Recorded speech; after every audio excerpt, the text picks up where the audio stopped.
Good morning mga brethren, this is Vlogger Adain May Lips, ang content creator na matan ko mapapasabi ka na lang talaga ng Portago M.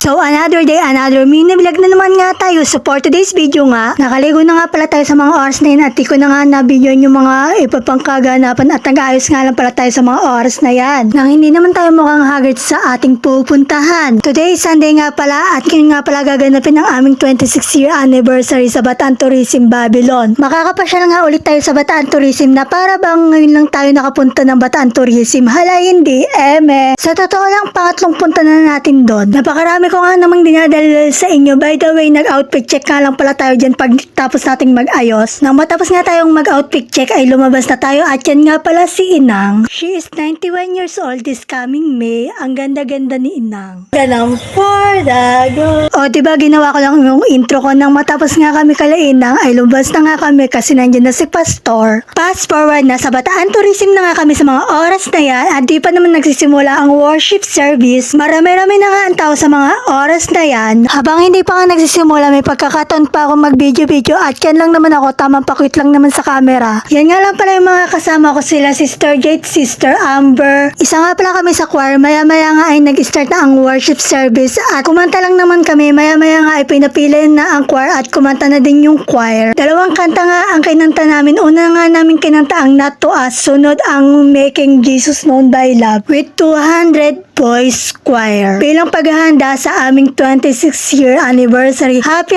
26th year anniversary CFPC Ministry Family. Nang matapos ka kumanta ang choir ay nag-start na ang preaching at di na nga tayo nakapag-video. Kasi during preaching ay bawal mag-video. Nang matapos nga ang preaching ay kumain na nga kami ng lunch. Yan nga pala si Baby Raj. Shoutout nga pala kay Sister Amber. Siya nga pala ang aking videographer for today's video. Nang matapos nga kami kumain ay naggala-gala muna kami sa Bataan Tourism para ma-enjoy naman namin at sulit ang pagpunta namin dito sa Bataan Tourism. Pagpasensyahan nyo na nga pala kung medyo magulo ang ating video. Sinulit nga namin habang hindi pa nga i-start ang preaching ay nagala-gala muna kami dito at naglibot-libot at nag-ikot-ikot. Sa Bataan Tourism nga pala ay may fish pond at yan nga lang pala yung fish pond ng Bataan Tourism. Yan nga lang pala ako, tamang pakwit at tamang video nga lang pala tayo sa camera dyan. At yan nga pinicturean nga lang pala ako ni Sister Amber dyan. Memories na din, diba? At nagpa-picture nga lang tayo dyan. Napakaganda nga talaga dyan. Nang matapos nga kami gumala sa Bataan Tourism ay maya-maya bumalik na nga kami. Hindi pa naman i-start ang worship service pagbalik namin. Maya-maya nga ay nag-start na ang worship service. Umawit lang naman kami dyan. Nagbigay lang naman ng announcement dyan si Pastor Brilliant. Pagkatapos nga magbigay ng announcement ni Pastor Brilliant, umawit lang naman ng welcome song dyan. Pagkatapos nga umawit ng welcome song, pinapilan na ang choir at umawit na rin yung choir dyan. At hindi ko na nga na-videohan yon. Pagkatapos nga umawit ng choir ay tinawag lang si Pastor Ramil para tawagin ang magpipreach. Pagkatapos nga ay nag-start na din ang preaching at di ko na nga na-videohan yon. Masyado na nga pala mahaba ang video na to at yun lang naman for today's video. Wag na wag nyo nga pala kakalimutang mag-follow, like, and share. At yun lang. Bye. God bless. Salamat sa support. I love you all.